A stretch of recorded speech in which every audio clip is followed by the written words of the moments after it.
네, 여러분 안녕하십니까. 역사 스토리텔러 썬킴 인사 드리겠습니다. 자, 지난 시간에 태조 이성계가 아들과 치고받고 싸우면서 결국은 다 져요. 조사의의 난 진 다음에 그 유명한 함흥차사 얘기도 다 끝난 다음에 평양까지 왔다가 뻘쭘하게 이방원이 사람 보냈어요. 아버지가 지금 평양까지 와 계시다고 하니까 빨리 오라고 하세요. 할배고 뭐 하시는 거예요, 진짜. 나 가도 돼? 빨리 오세요, 빨리. 시간 낭비하지 마시고. 진짜 가도 돼? 빨리 오시라니까. 궁으로 돌아옵니다. 기록에 따르면 그때부터 이성계는 정말 완전히 조용하게 지냈다고 하죠. 딴 사람이 됐다고요. 이제 이방원이 하는 일에 절대로 토 안 달고 딴지 걸지도 않고 조용히 태종 이방원이 하는 일에 다 협조. 주상께서 그렇게 일을 추진하시는가? 아이고, 그러면 그렇게 하도록 내가 협조를 해야지. 이런 식으로. 그 말은 뭐냐면 태조 이성계도 어찌됐거나 현직 왕이잖아요. 지금 아들 이방원이.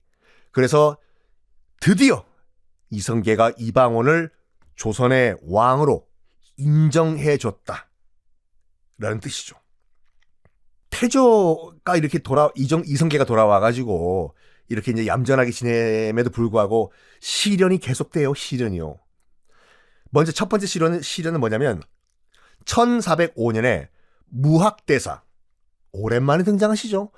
그 스님이시지만 이성계의 스승, 개경에서 천도할 때 가서 땅 좀 보고 오라고 시킨 그 무학대사.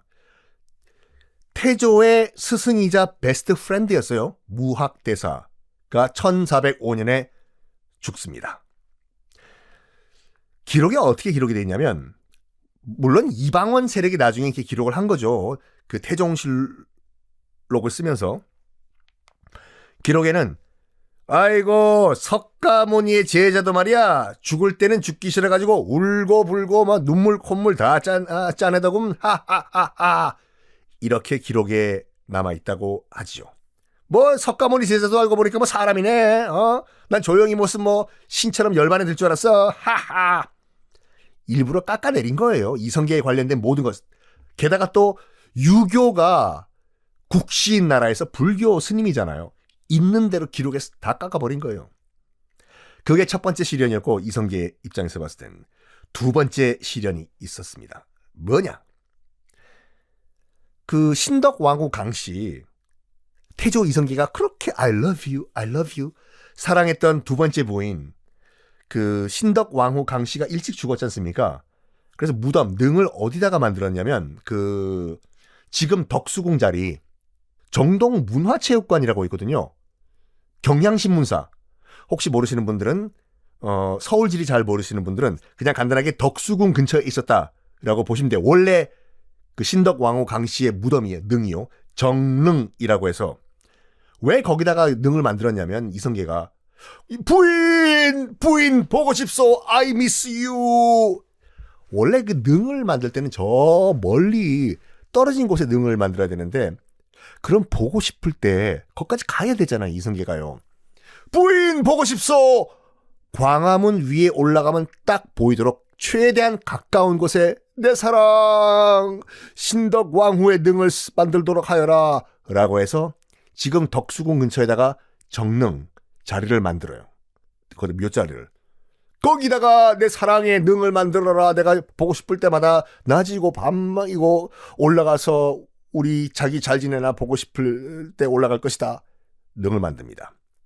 뭐 나중에 또 다 말씀드리지만, 나중에 또 이성계가 죽은 다음에 이 근처에 있는 거, 궁 근처에 있는 이 원수 신덕왕후 강씨 능이 있는 걸 보기 싫었던 이방원은 무덤을 파가지고, 무덤을 파서 아예 멀리 이장을 시켜버려요. 이장을요.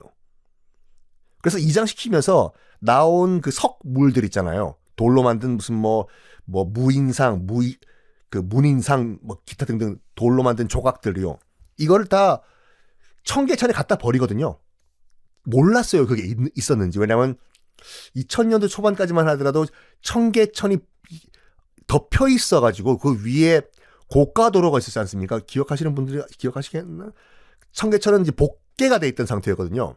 근데 나중에 그거를 뭐 이제 이명박 정부에서 다 뜯어낸 다음에 이게 청계천을 복원하고 그때 발견된 거예요. 신덕 왕후 강씨 무덤이 이장되면서 이방원이 개울에 갖다 버린 그 석물들이 발견이 됩니다. 하여간 그건 나중에 말씀드리고 일단은 태조 이성계가 만든 정릉 이 부근엔 그래도 왕비의 능이기 때문에 집을 지어서는 안 돼요. 집을 지어서는 안 돼요. 근데 신하들이 이제 그 이방원한테 얘기를 한 거죠. 전하, 도심 한가운데 능이 딱 있으니까 저 왔다 갔다 하기도 불편하고 저 땅 낭비 아닙니다. 땅 낭비. 예? 저 허허벌판 저기 능 저 자리에다가 공터인데 저기다 집을 지으면요. 경복궁 출퇴근하기도 편하고 저거 뭐가 조치를 좀 취하십시오. 전하. 라고 신하들이 이방원한테 얘기를 해요. 그래서 정릉 당시 그 경복궁 앞에 있던 정릉 부근에 일반 사대부들 집을 만들도록 허용을 합니다. 그럼 원래 있던 정릉 부근에 있던 나무들 그 능을 보호하기 위해서 심어놨던 나무들 다 잘라버리고 그 위에 집을 지어야 되거든요. 토목공사가 시작된 거죠. 그걸 보고 이성계가 통곡을 했다고 합니다. 부인 내가 이렇게 힘이 없어가지고 부인의 묘자리를 이렇게 지켜드리지 못해가지고 이렇게 다 박살나는 걸 내가 이렇게 눈으로 보고 있어야 되다니 부인 미안하오 울었다고 하죠. 이렇게 시련의 시련을 겪던 태조 이성계 1408년 그 파란만장했던 삶을 마감합니다. 향년 74세로 삶을 마감하는데 참 이성계도 죽기 직전에 마지막 눈을 감을 때 눈앞에 뭐 주마등처럼 그 인생이 싹 지나갔을 거예요. 먼 나라 원나라 당시 고려 때죠. 원나라 땅 몽골이 세운 원나라 땅 동북면에서 태어나가지고 아버지 이자춘과 함께 공민왕 고려 공민왕에게 귀순을 한 이성계. 그리고 또 황건적이 또 고려를 쳐들어왔을 때 수도 개경까지 무너졌을 때 2,000명의 별동대를 이끌고 악귀같이 달려들어가지고 개경 수도를 탈환을 했던 이성계. 그것 때문에 인기가 급상승했거든요. 우와, 저 젊은 장수가 누군데 지금 황건적을 다 물리쳤단 말인가? 인기가 올라갔던 이성계에 드디어 고려 최고의 장수였던 최영 장군 밑에 들어가서 또 승승장구를 했던 이성계. 그리고 또 자기의 브레인이었던 정도전을 만나서 고려를 뒤집어 엎고 역성혁명, 성을 바꾸는 역성혁명을 준비했던 이성계. 그리고 우리나라 역사를 한 큐에 뒤집어 엎었던 위화도 회군을 감행했던 이성계. 위화도 회군 이후에 고려의 실권을 장악한 후 우왕, 장왕, 공양왕 다 자기가 왕으로 올려가지고 권력을 쥐락펴락했던 이성계. 결국에는 역성혁명을 성공시켜서 조선을 건국하는 이성계. 조선을 건국한 창업주 이성계는 이렇게 쓸쓸하게 삶을 마감합니다. 1408년. 나이는 74세. 그렇게 어렵게 조선을 건국했으나 자기가 정말로 이뻐라 했던 그 수많은 아들 가운데서 제일 이뻐했던 5번째 아들 이방원에게 왕자리를 빼앗겨버린 거지 않습니까? 이성계가요. 왜냐면 자기 아들 가운데서 유일하게 과거 시험 급제를 해가지고 이 공직생활 시작한 건 이방원밖에 없었어요. 아들이 과거에 급제했을 때 춤을 추고 노래를 불렀다고 하죠. 이성계가. 왜냐면 이성계는 군인 출신이지 않습니까? 약간 그런 콤플렉스가 있었거든요. 학문이 조금 딸린다는 거. 그거를 만회해 준 거지 않습니까? 이방원이. 덩따당뚱따. 우리 아들이 장원급제야. 우리 아들 방원아. 어이구 우리 방원이. 했던 그 방원에게 뒤통수를 맞은 이성계. 자, 죽은 다음에 능이 만들어집니다. 건원릉. 지금도 있어요, 여러분. 지금 경기도 구리시에 가면 동구릉이라고 있거든요. 동쪽에 9개의 능이 있다고 해서 동구릉인데 시간 나면 한번 가보세요. 거기에 건원릉이라고 있거든요. 태조 이성계의 무덤 능입니다. 그러니까 원래는 그 정릉 옆에 묻히고 싶어 했다고 해요. 이성계가 자기 와이프 사랑하는 신덕 왕후 강씨의 무덤 옆에. 그러니까 지금 덕수궁 자리 옆에 묻히고 싶었다고 하는데 태종이 그거를 이방원이 허락을 했을까요? 아니에요. 그러니까 살아있을 때 그 이성계가 죽기 직전에 그 생각을 한 거야.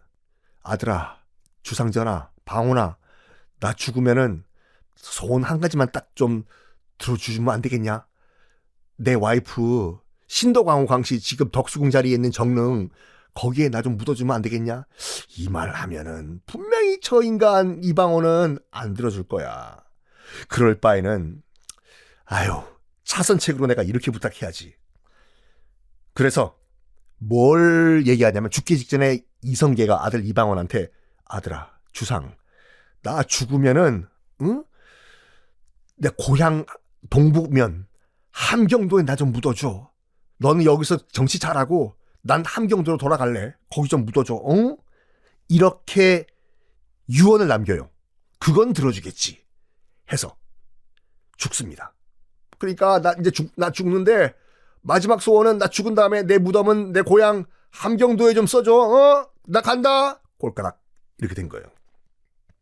그런데 태종 이방원이 고민에 빠집니다. 진짜로 조선의 창업자인 태조의 능이 함경도에 가버리면 제사 지낼 때마다 그 많은 행차를 이끌고 함경도까지 가야 되잖아요. 끌고 너무 멀어. 그렇다고 해서 아버지 유언을 또 안 들어드리면 세상 사람들은 또 저 부려져 봐라, 저 부려져 봐라. 죽어서도 아버지의 마지막 소원도 안 들어주는 저 부려져 봐라. 이런 말 할 게 뻔하니까 태종 이방원은 고민에 빠집니다. 이거 우짜지 이거.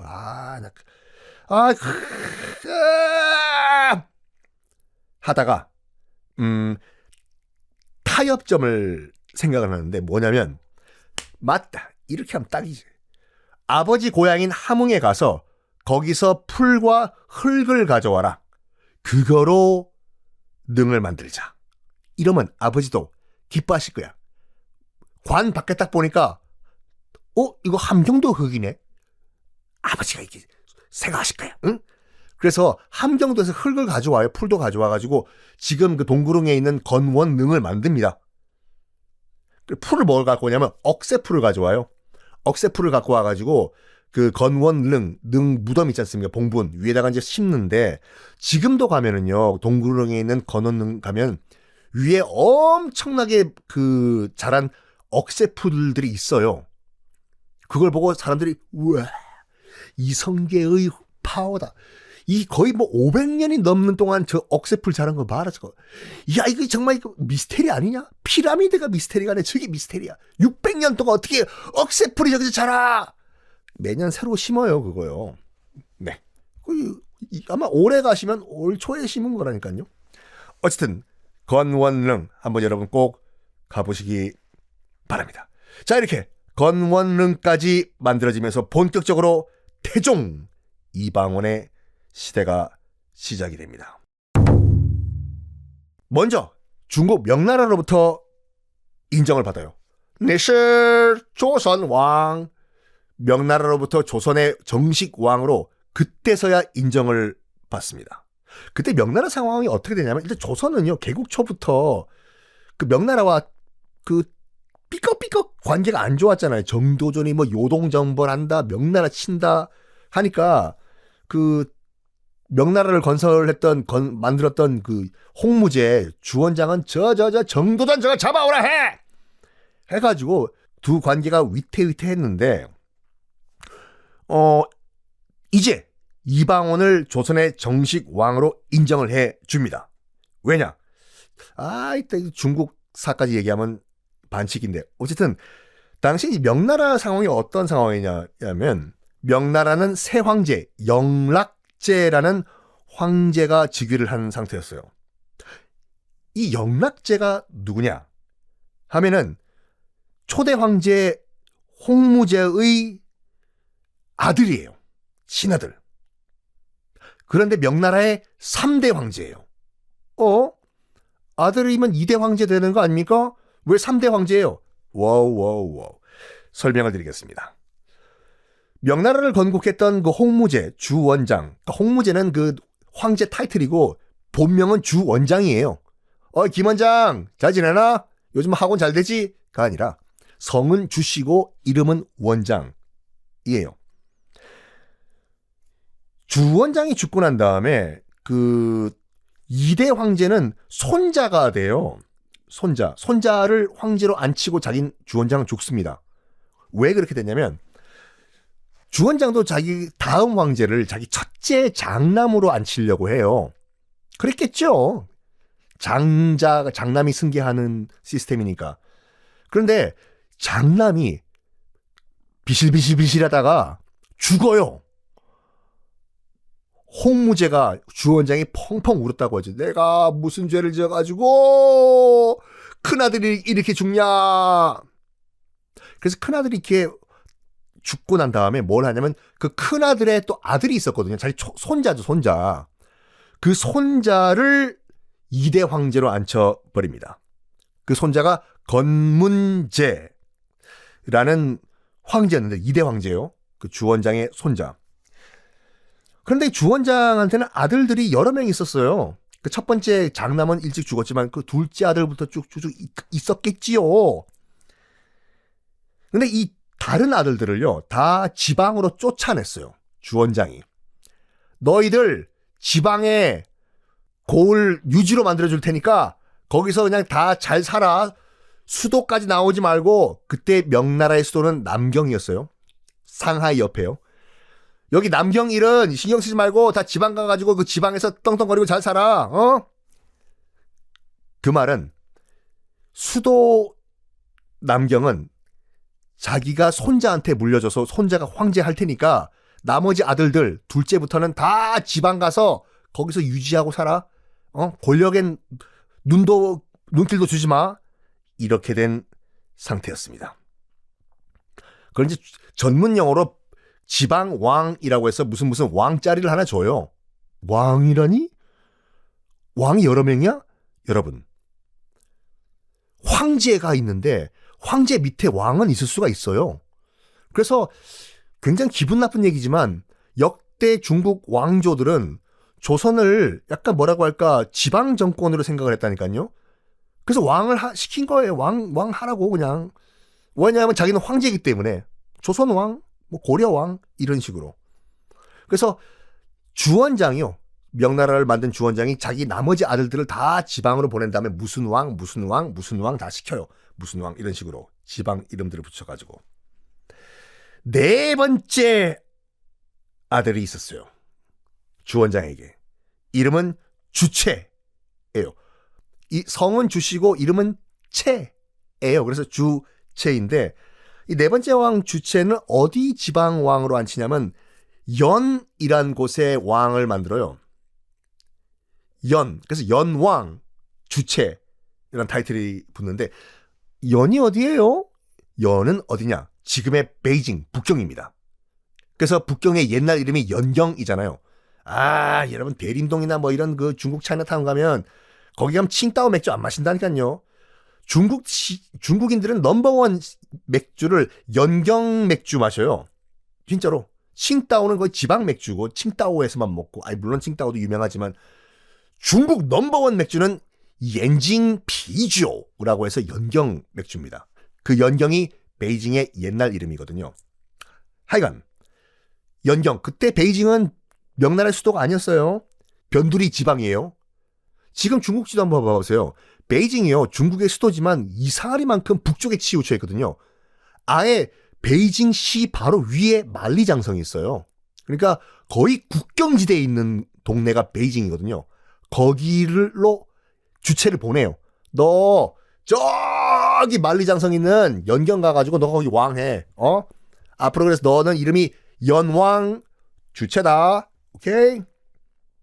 요런 상황이었는데 홍무제가 죽은 다음에 홍무제의 손자인 건문제가 그러니까 2대 황제로 즉위를 했지 않습니까? 그때 간신들이 무슨 말 하냐면 어린 황제 보고 황제 폐하! 지금 황제 폐하의 삼촌들이 지방에 다 왕으로 가 있지 않습니까? 지금 다 죽이지 않으면 황제 폐하를 그냥 얕잡아본 삼촌들이 쿠데타를 일으킬 가능성이 있습니다. 이 삼촌들을 미리 다 죽여버리는 것이 어떻겠습니까?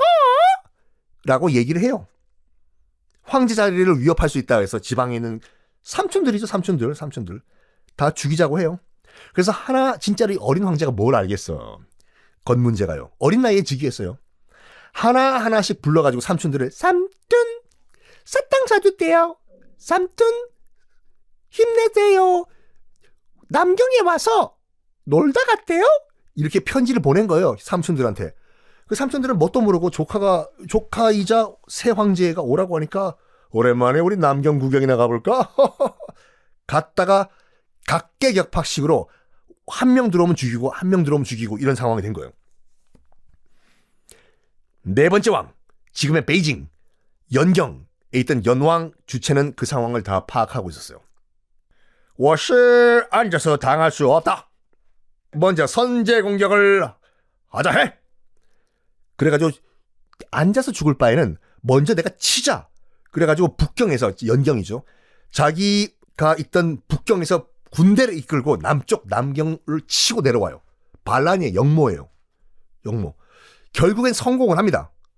그래서 조카를 몰아내고 건문제를 몰아내고 자기가 3대 황제가 돼요. 그가 바로 명나라의 3대 황제 영락제인데 이 남경을 공격하는 과정에서 자기 조카였던 2대 황제 건문제가 어디로 갔는지 알 수가 없어요. 이것도 아직까지 역사의 미스테리인데 시신이 발견이 안 된 거예요. 그래가지고 중국에서도 이거 나름대로 별의별 상상 그 드라마나 영화들 많다니까요. 몰래 남경을 빠져나갔던 건문제가 어디 가서 또 새로운 유토피아 왕국을 건설했다 등등등등 시신이 발견 안 됐기 때문에 어쨌든 간에 남경을 무너뜨리고 3대 황제가 된 연왕주체 황제 이름은 영락제인데 딱 보니까 그 완전 나중에 등장하지만 조선사의 그 수양대군 얘기랑 똑같지 않아요? 삼촌이 자기 조카 단종 몰아내고 왕 돼버린 그 상황과 너무 똑같고 지금 같은 경우에는 이방원과 자기 스토리가 비슷한 거예요. 지금 이방원도 자기 배다른 동생들 다 죽여버리고 자기가 왕자리 차지한 거지 않습니까? 동병상련인 거예요. 지금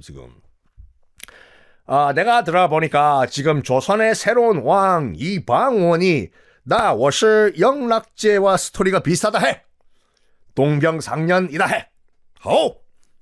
이방원 태종을 조선의 왕으로 인정한다 해. 이렇게 돼요. 이왕 얘기 나온 김에 북경오리 얘기 살짝 좀 해드릴까요? 그 세계사 편에서는 제가 말씀드렸거든요. 북경오리 어떻게 탄생을 했는지. 원래는 이 베이징덕이라고 하는 북경오리 맛있게 드시나요, 여러분들? 이 베이징덕의 원래 고향은 남경이에요. 남경의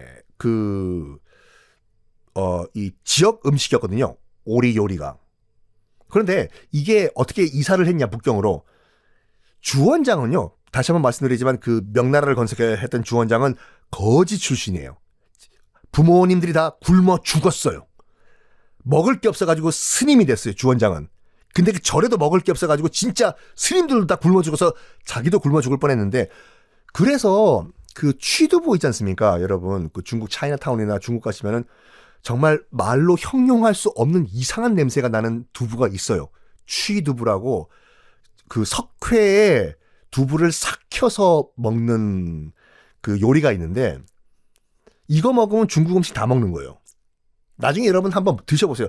이게 뭐라고 할까, 이 홍어 같이요. 삭힌 홍어 같이 냄새를 딱 맡는 순간 이거는 차라리 내 목에 칼을 갖고 와라. 나 못 먹겠다 이건데 눈 딱 감고 코 막고 먹으면요. 입에 넣으면은 씹으면 씹을수록 고소한 맛이 나요. 저 썬킴 말 한 번만 믿으시고 딱 한 번만 코 딱 잡고 그냥 냄새 맡지 말고 입에 그냥 앙 넣으신 다음에 그냥 씹어 드세요. 보세요. 씹으면 씹을수록 아까 그 냄새가 아니네. 정말 고소한 냄새가 나요. 요것도 주원장이 전국 음식으로 만든 거예요. 왜냐하면 그 걸식하고 다닐 때 주원장이 거지로 생활할 때 먹을 게 없어가지고 썩은 두부까지 먹고 살았거든요. 근데 어렸을 때 먹은 음식이 나중에 크면 또 생각나잖아요. 그걸 자기가 황제가 된 다음에 어렸을 때 먹었던 그 썩은 두부 만들어서 나한테 가끔씩 특식으로 바쳐라 이렇게 된 거예요. 그러니까 황제가 먹으니까 백성들도 당연히 유행을 타서 먹겠죠. 그래가지고 취두부가 중국인들의 음식이 됐다인데 북경오리도 이제 주원장이 명나라의 황제가 된 다음에 당연히 그 당시 수도가 남경이었기 때문에 남경의 특산 요리가 올라왔겠죠. 황제 그 식탁 위에. 먹어보니까 너무 맛있는 거 이게요. 남경오리가. 그래가지고 가끔씩이 아니라 자주 이거 요리 올려라. 그래서 황실 음식이 됐어요. 남경오리. 근데 지금 뭐 계속 말씀드리지만 북경에 있던 연왕 주체가 쳐들어와가지고 남경을 점령을 해버렸잖아요. 점령을 했잖아요. 연왕 주체도 먹어봤겠죠, 이거를. 남경오리를. 먹어보니까 너무 맛있는 거지, 이거. 야, 이거 나한테도 바치라고. 그런 다음에 이 영락제가 수도를 옮깁니다. 남경에서 자기의 본거지인 연경으로 명나라의 수도를 옮겨요. 현재 베이징이죠. 그래서 베이징이 중국의 수도가 된 거라니까요. 물론 그 이전에도 뭐 수도였던 적은 있지만 베이징 가시면 여러분 그 천안문 뒤에 있는 자금성 있지 않습니까? 베이징의 주궁, 자금성, Forbidden City, 지금은 고궁 박물원이 되어 있는 그 자금성을 지금 말씀드리고 있는 영락제가 만들었어요. 영락제가 만든 궁이 지금도 있는 것이 자금성이에요.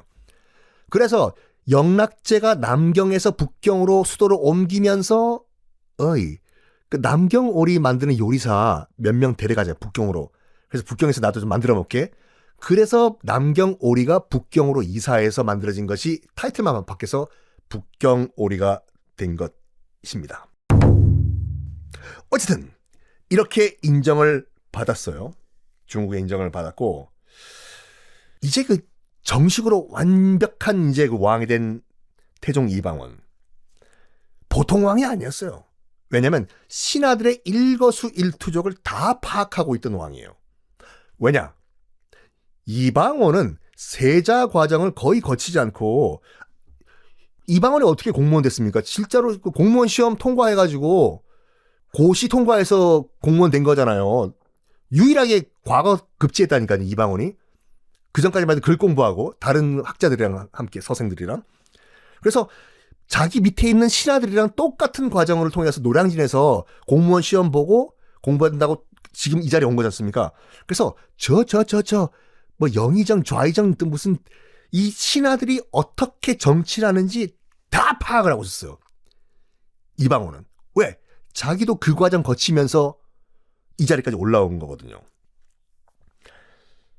그래서 이 신하들이 어떻게 패거리를 만들고 어떻게 또 무슨 지금으로 치면 정당을 만들고 무슨 파를 만들고 힘을 키우는지 다 정치적 역학관계를 파악하고 있어.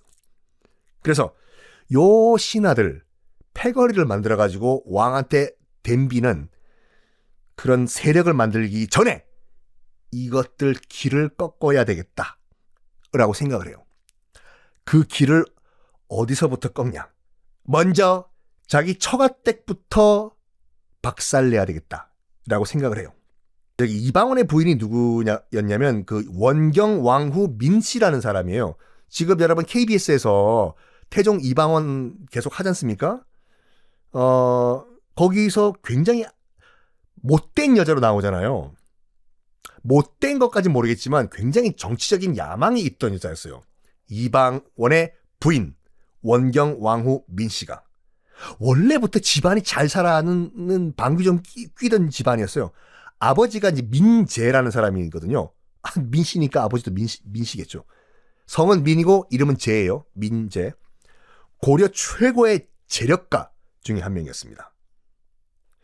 그리고 그 딸 원경 왕후 민씨 굉장히 정치적인 그런 야망이 있던 인물인 게 뭐냐면 1차 왕자의 난 때 기억나십니까? 1차 왕자의 난 때 무슨 일이 있었나요? 그때 이런 그 왕자들이 숨겨놨던 무기들 다 나라에서 뺏어가잖아요. 사병들도 다 없애버리고. 근데 여기 이방원이 갖고 있던 무기도 나라에서 다 뺏어가요? 근데 빰빰 부인이었던 민 씨가 몰래 몇 개의 무기를 숨겨놔요. 광 같은데 땅속에 숨겨놔. 그 무기를 숨겨놨다가 1차 왕자의 난이 일어났을 때 남편이었던 이방원에게 땅을 파가지고 여보 여기 숨겨놨던 M16이랑 M1 소총 칼빈 소총 가져가세요 여러분. 박격포도 있어 라고 줬어요. 그래서 부인이었던 민 씨가 숨겨놨던 이 무기 때문에 이방원이 왕자의 난을 일으킬 수가 있다니까요. 쿠데타를. 그럼 이방원 입장에서 봤을 땐 정말 고마운 은인이잖아요. 자기 부인 민 씨가. 그런데 토사 구팽 사냥이 끝난 다음에는 사냥개를 삶아 먹는다. 왕이 됐기 때문에 이제 부인은 노모 필요가 된 거예요. 당시 이제 그 민 씨는 어떤 것까지 해놨냐면 자기 이제 남동생 두 명 있었어요. 그 민무구, 민무질 두 명의 남동생이 있었는데 남동생을 그러니까 자기 남편이죠. 그 남동생 입장에서 봤을 때 매형이지 않습니까? 매형인 이방원의 신복으로 만들어놔요. 그리고 두 처남이었던 민무구, 민무질 왕자의 난 때 어마무시한 활약을 해줘요. 자기들 처남이 없었으면은 이방원은 쿠데타 성공 못해요.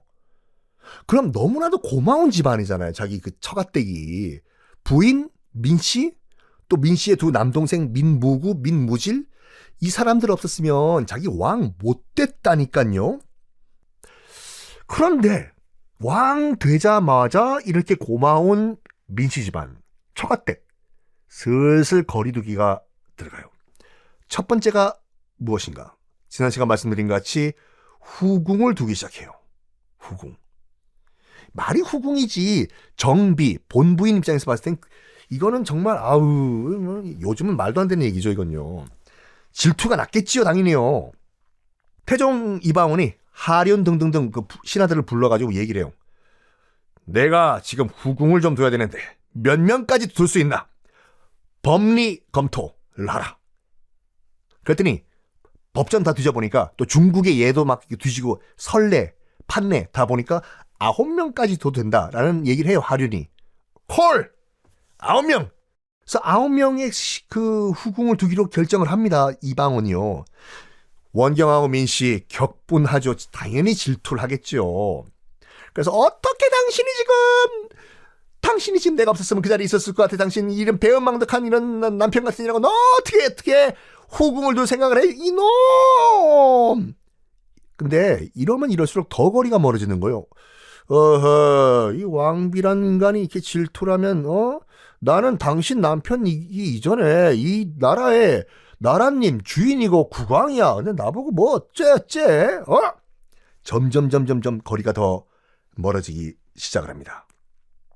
그래가지고 그냥 질투 느끼는 바엔 확실히 느끼라고 해. 우리 와이프 후궁 둘 때 성대한 결혼식 혼례식까지 검토를 하거든요.